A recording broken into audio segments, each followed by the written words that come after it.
do right now is I'm going to crunch 1400 years of Islamic history in 5 minutes and make it as exciting as I can possibly make it, because I hated history when I was a little girl. At this age, I appreciate history. And now I understand why they say those who don't learn from history are doomed to repeat it. In order for you to understand why Western civilization is very different than the Islamic world, you need to understand the history of Islam. When Prophet Muhammad supposedly revealed his revelation from the angel Gabriel that he is supposed to be the last of the prophets in the early 600s, he started preaching in his own city, Mecca. He tried to recruit friends and followers to be able to spread his religion. And he tried for 12 years and failed. And after 12 years, he was only able to recruit his immediate family and friends. So he decided, if I go to Medina, which was the Jewish hub of Arabia, the business hub where the Jews lived, if I go there and preach my religion to them, if they accept me, that will buy me respect and stature between my own people, and they will accept me. So Prophet Muhammad started borrowing a lot from the Old Testament to make his religion more palpable to the Jews, to make it a lot similar. This is why you see a lot of similarities between Judaism and Islam. For example, Jews don't eat pigs, Muslims don't eat pigs. Jews pray a few times a day, Muslims pray a few times a day. Jews fast on Yom Kippur, Muslims fast on Ramadan. And this is why you started seeing a lot of good writing in the beginning of the Quran when Prophet Muhammad was saying all the good things about the people of the book. He took his message and went to Medina trying to recruit the Jews, talking about the people of the book, talking about how similar the two religions are. When they refused to accept him and follow him as the last of the prophet, that's when he turned against them and started killing them and started expelling them. That's when Islam went from a spiritual movement for the first 12 years of Islam into a political movement cloaked in religion after the year of the Hijrah, after Muhammad went to Medina and the Jews did not accept him. He became a military warrior and declared war on them and started expelling them. Jews and Christians became dhimmi, or second-class citizens. They were only allowed to stay alive and not be killed only by paying the jizya, or the protection tax. So they had a choice: convert to Islam, or if you want to stay alive, you have to pay the jizya or protection tax, living as dhimmi in the Islamic nation. Christians and Jews could not ring church bells. Jews could not blow the shofar. Christians could not ring church bells. They could not pray publicly. Christians and Jews could not gather together and build new churches or new temples. And the way they paid the jizya, or the protection tax, was in a monthly ceremony where they would get together downtown and the Jew would kneel on his knee and hand his goods to the mullah, who would take the goods as the price for buying the protection. And in many areas, Jews and Christians were given necklaces to wear as a receipt that they paid their jizya, or their protection tax. Jews considered najis under Islam. Najis is bodily fluid. Najis is garbage. Najis is dogs. Najis is dirty. So Christians and Jews were treated as second-class citizens. Islam continued to grow. As Islam grew, more people became dhimmi, or second-class citizens. Jews and Christians were given identifiable clothing. The yellow star, which was given to the Jews, that most people think is a German invention. It was actually an Islamic invention in the 9th century in Iraq by the second Khalif, Khalif al-Mutawakkil of Iraq, who invented the yellow star for the Jews to be identified as they walked down the street. Because Jews were considered najis, if a Muslim man or a Jew walked on the same side of the street, the Jew had to cross the other side so the Muslim man can walk, so he's not dirtied by the filth of the Jew. Christians were given the zunnar, the belt, which most of you men are wearing right now. That was an Islamic invention for the Christians. Islam continued to grow. They went all the way to Jerusalem. They conquered Jerusalem. Christians couldn't ring their church bells in Jerusalem. The Pope in Rome in 1090 told the Christians, how could you sit idly by and allow your brethren to suffer like this in the Holy Land? You need to go liberate the Christians. You need to go help the Christians. That's why the Crusaders were launched. The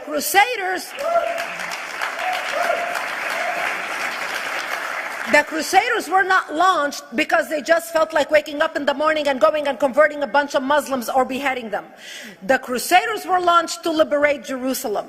And they were able to liberate Jerusalem for less than 100 years before Salah ad-Din al-Ayyubi, Saladin, took it back, and Jerusalem remained under Islamic control until 1967, when the State of Israel liberated Jerusalem, where Christians, Jews, and Muslims could pray under the same sky.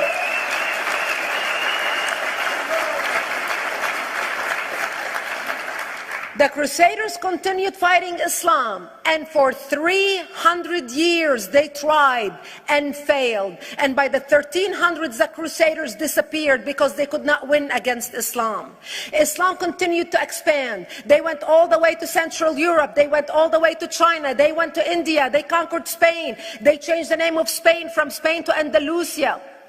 And they started, as they advanced, as they conquered more nations, more people paid the jizya, or the protection tax. And this is how the Islamic Empire grew. It went all the way until they was stopped at the gates of Vienna on 9/11. 9/11 is not a date that Osama bin Laden just picked out of a hat. 9/11 is a symbolic date in the Islamic calendar. By the 1600s, Islam had covered more of the earth's surface than the Roman Empire did at its peak. Between the 1600s and the 1800s, the Europeans were experiencing the European Industrial Revolution, where the Europeans were able to invent products on factory lines, where they are able to make money and sell products, which gave them the money to build a strong army in order to fight the Muslims. And that's how they were able to stop them at the gates of Vienna on 9/11. The Europeans started the pushback against Islam. They pushed them out of Europe. They pushed them out of all the way to the Middle East and North Africa. By 1924, the Islamic Empire ended. In 1924, the Islamic Caliphate ended in Turkey by President Ataturk, who was a secularist. He ended the Islamic Empire, and he gave women rights to vote. He gave women a right to an education, a right to work, a right to choose a husband. He forbid women from wearing the hijab. He forbid men from wearing the beard. The Muslims hate him so much that they consider him a Jewish agent, because they believe that his mother in her bloodline was Jewish, and that was the influence on Ataturk. By the time the Islamic Empire, or the Islamic Caliphate, or the Islamic State ended in 1924, the Islamic Caliphate had existed for 1400 years, and it ended less than 100 years ago. By the time the Islamic Caliphate ended in 1924, 270 million people around the world were killed by Islam. 270 million. And we didn't have weapons of mass destruction, and there was nuclear weapons. All of these people were killed, butchered by the sword. The people in the world, less than 100 years ago, how many people knew this history? Please raise your hand. We in America have failed to educate our children about history. We in America failed to educate our population about history. Our children in high school, you take any 17, 16-year-old kid, 18-year-old kid, and ask them about World War II. They can't even tell you what happened in World War II. For them, it's ancient history, and we still have our World War II veteran walking among us. That's how little we know of history.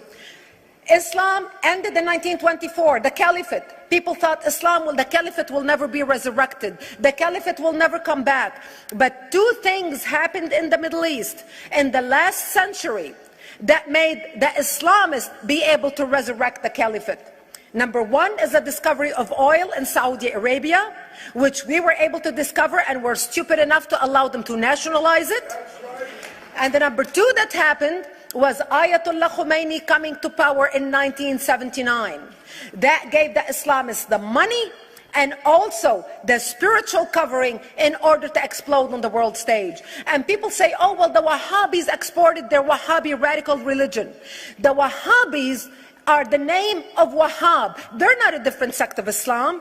They follow the authentic preaching of Prophet Muhammad, the way Prophet Muhammad lived and practiced his religion. This is why neither you or me or any infidel can step a foot in Mecca, because as far as they're concerned, we are filth. And as infidels, we're not allowed to step a foot, not President Obama and not anybody else.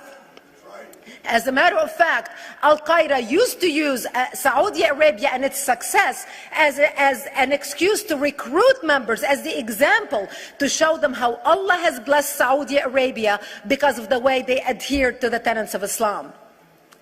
And today we talk about ISIS. ISIS is not a new invention.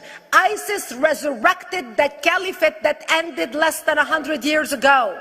Except we are too ignorant and too uninformed to understand what ISIS is doing and why ISIS is succeeding.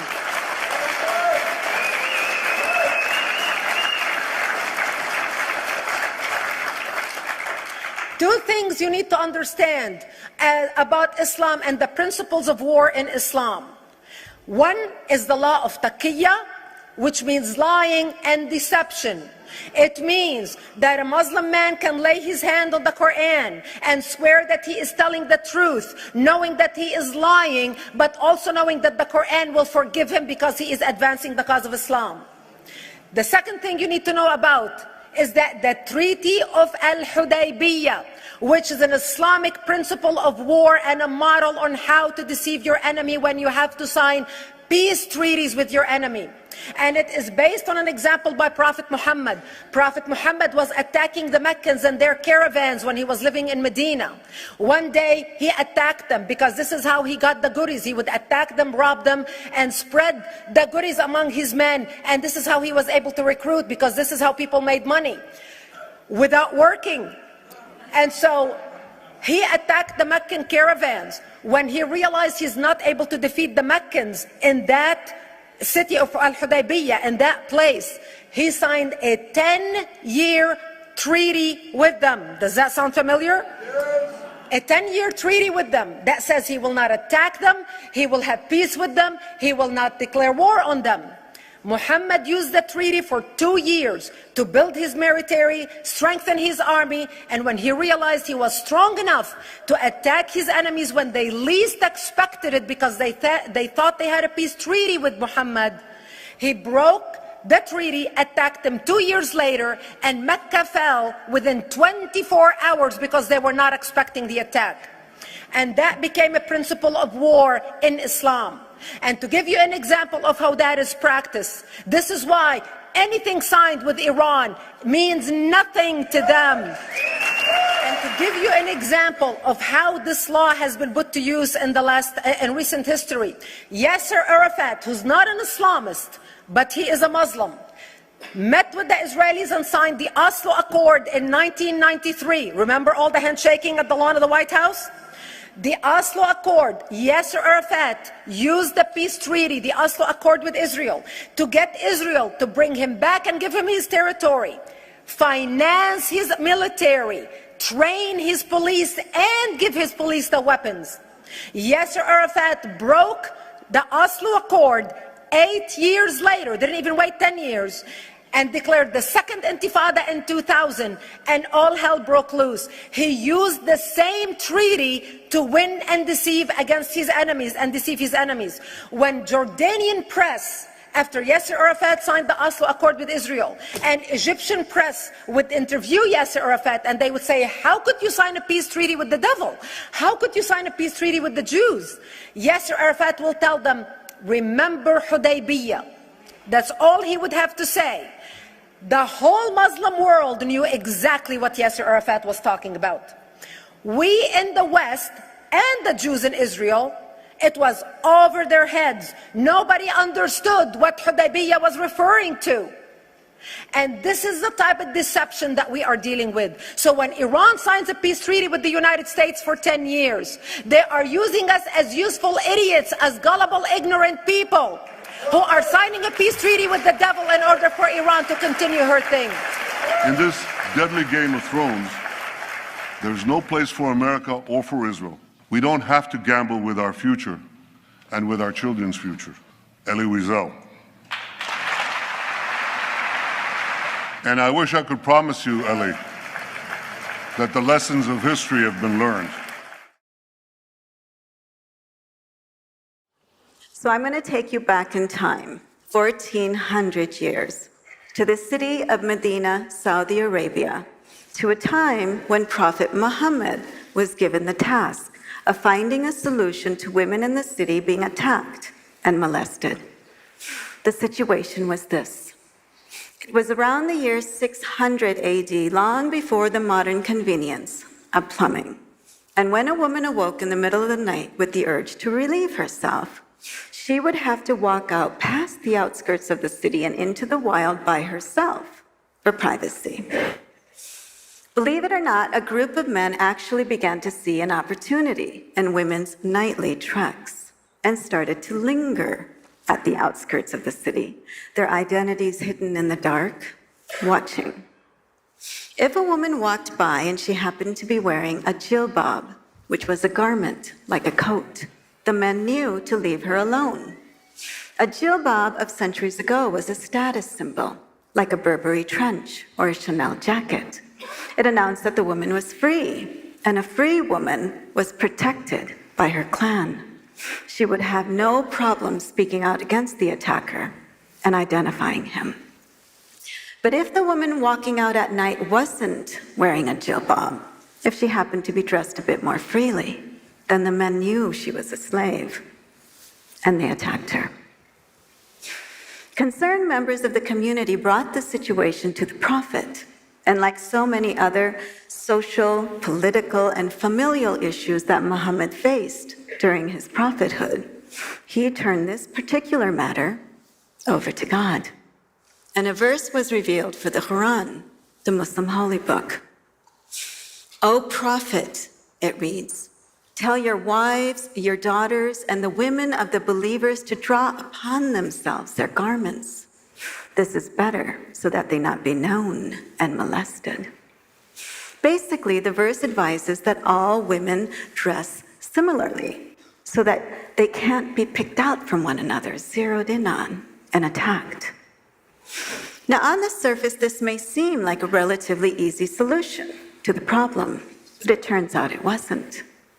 The early Muslim community was tribal and so deeply entrenched in social status, and the idea that a slave would look like a free woman, it was almost insulting.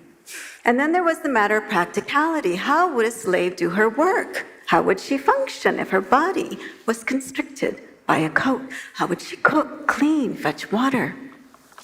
In the end, the early Muslim scholars ruled that a woman's way of dress should be based on two considerations: a woman's function in society, her role, what we might consider her job, and the society's specific customs.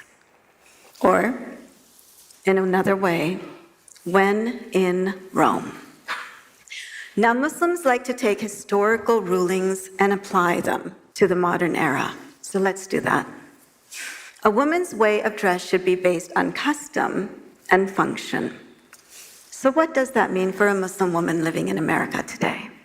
For someone like me? First, it means that I have a function, a role in society, a contribution that I can make. Second, it means that while I'm making that contribution and living in a society where veiling is not the custom, and where, in fact, if I veil, it might actually lead to harassment, then wearing what is the custom, such as a dress, a pair of jeans, or even yoga pants, is not only acceptable, it's recommended. But wait, could that be right? After all, haven't we all come to assume that a Muslim woman must veil? That veiling is a requirement of her faith? There's even a term that we've all come to associate with the Muslim woman's veil, an Arabic term that we've all heard used whether or not we've been aware of it. Hijab. So maybe I missed it. Maybe the requirement that a woman veil is in a different part of the Quran. For those of you who don't know, the Quran consists of 114 chapters. Each chapter is written out in verses, like poetry. There are more than 6,000 verses in the Quran. Of the 6,000 plus verses, 3 refer to how a woman should dress. The first is the verse I've already told you about. The second is a verse that directly speaks to the prophet's wives, asking that they begin to dress a bit more modestly because of their role, their function in society as his wives. And the third verse is similar to the first in that it was revealed in direct response to a historical situation. Early records show that the custom, the fashion during the pre-Islamic era was for women to wear a scarf on the head called a khimar, which would be tucked behind the ears and allowed to flow behind the back. In the front, a woman wore a tight vest or a bodice, which she left open, exposing her breasts, sort of like the images you see in Game of Thrones.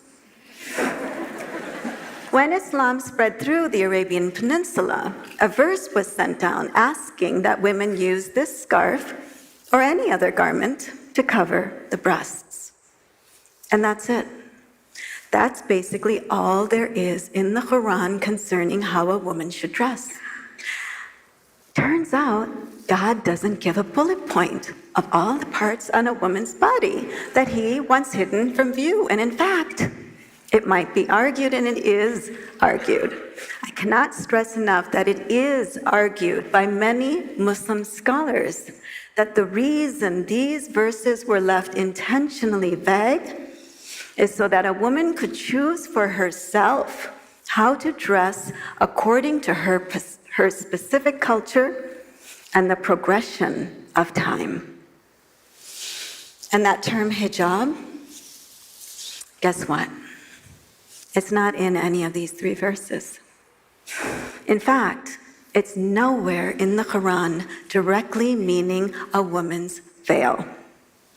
That's not to say that the word doesn't appear in the Quran, because it does appear. But when it appears, it's actually used correctly to mean a barrier or a divide, such as the barrier or divide that exists between us humans and the divine, or between believers and non-believers, or it means a barrier like a physical screen that men during Muhammad's time were asked to stand behind when speaking to his wives, or it means the seclusion, the separation that Mary sought when she was giving birth to Jesus. That separation and seclusion, that means hijab. That physical screen, that means hijab. That barrier, that divide, that means hijab. Hijab doesn't mean a woman's veil. And yet, isn't it strange that what the term actually means, being screened off, divided away, barred, separated out, these are the very terms that come to our minds when we think of a Muslim woman? Why shouldn't they? We have all seen the way some Muslim women are treated around the world. If she attempts to go to school, she's shot in the head. If she attempts to drive a car, she's jailed. If she attempts to take part in the political uprisings happening in her own country to be heard, to be counted, she's publicly assaulted. Forget about hiding out in the dark at the outskirts of a city. Some men now feel comfortable enough to assault a woman on the sidewalk for the world to see. And they don't care to hide their identities. They're more interested in making international headlines. They're too busy making videos and uploading them onto YouTube, bragging about what they've done. Why don't they care to hide their crimes? They don't feel like they've committed any crimes. It's the women who've committed the crimes. It's the women who got these funny ideas in their heads, ideas that actually led them out of the house, led them into society, believing that they can make a contribution. And we all know honorable women, they stay at home. Honorable women stay invisible, just as it was the custom for honorable women to do during the prophet's time. Is that true? 1,400 years ago is long before feminism. Were women locked away behind doors, screened off by veils? Well, it turns out that the prophet's first wife was what we would define today as a CEO. She was a successful merchant whose caravan equaled the caravans of all the other traders put together. She essentially headed up a successful import-export company. When she hired Mohammed to work for her, she was so taken with his honesty that eventually she proposed. I'm not sure how many women feel comfortable proposing marriage to a man today. And Muhammad's second wife, she was no slacker either. She rode into battle on the back of a camel, which is equivalent to a woman riding into battle today inside of a Humvee or a tank. And what of the other women? Early records show that women demanded to be included in the Islamic revolution taking place around the Prophet. One woman became famous as a general when she led her army of men into battle and crushed a rebellion.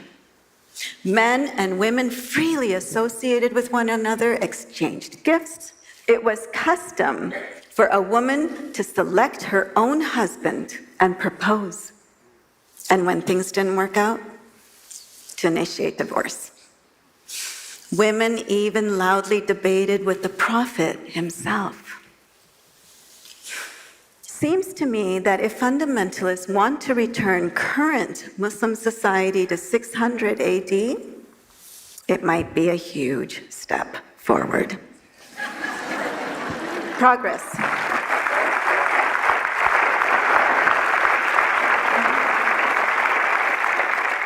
But we still have to answer an important question.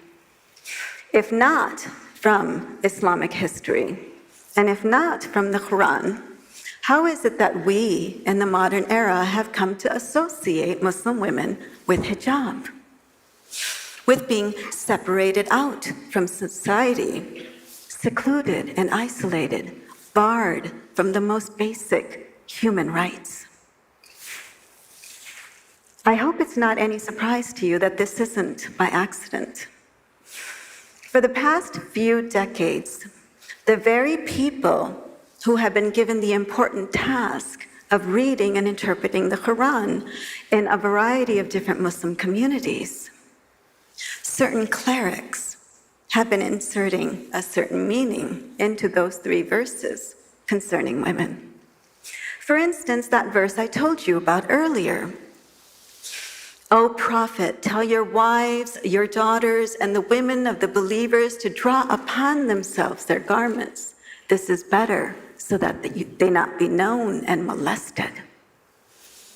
Some clerics, not all, some clerics have added a few words to that, so that in certain translations of the Quran, that verse reads like this. O Prophet, tell your wives, your daughters, and the women of the believers to draw upon themselves their garments. Parentheses. A garment is a veil that covers the entire head and the face, the neck, the breasts, all the way down to the ankles and all the way to the wrists. Everything on a woman's body is exposed except for one eye, because she must see where she is headed. And the hands must be covered in gloves. Because, of course, there were certainly a lot of gloves back in the desert of Saudi Arabia. Etc., etc., etc., etc., on and on and on, end of parentheses, so that she not be known and molested. And what these so-called clerics have concluded, based based on these types of insertions is that a woman only has one function. To understand what that function is, all you have to do is read some of the fatwas, or legal rulings, that these so-called clerics have actually gone ahead and issued. Let me give you a sampling. A woman need only finish elementary school before she gets married, which puts her what? At the ripe old age of 11, 12 years old. A woman cannot fulfill her spiritual obligations to God until she first fulfills her physical obligations to her husband. If he desires her while she sits on the mount of a camel, she should submit. Islam has forbidden a woman from wearing a bra because bras lift up and make a woman appear younger. And this is calculated deception. My personal favorite. If a man has an ulcer excreting pus from the top of his head to the bottom of his feet, and she licked it for him, she would still not fulfill what she owes him. What these and the many other rulings just like it concerning women boil down to is this: the best of women, the most honorable among them, is uneducated and so powerless, not very different from a slave. So she remains at home without complaint, without a bra, ready and available at all times to satisfy his every whim, even if it's to lick his entire body. Satisfying him whenever he calls, whether it's in his bed or on the mount of a camel.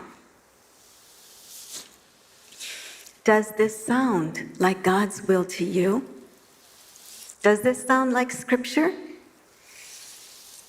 Or does this sound strangely, uncomfortably erotic, like the worst kind of misogynist fantasy?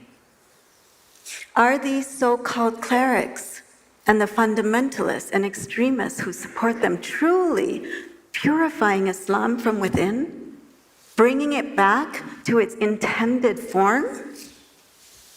Or are these men no different from those men standing out in the dark at the outskirts of the city, eager to prey upon a woman? Thank you.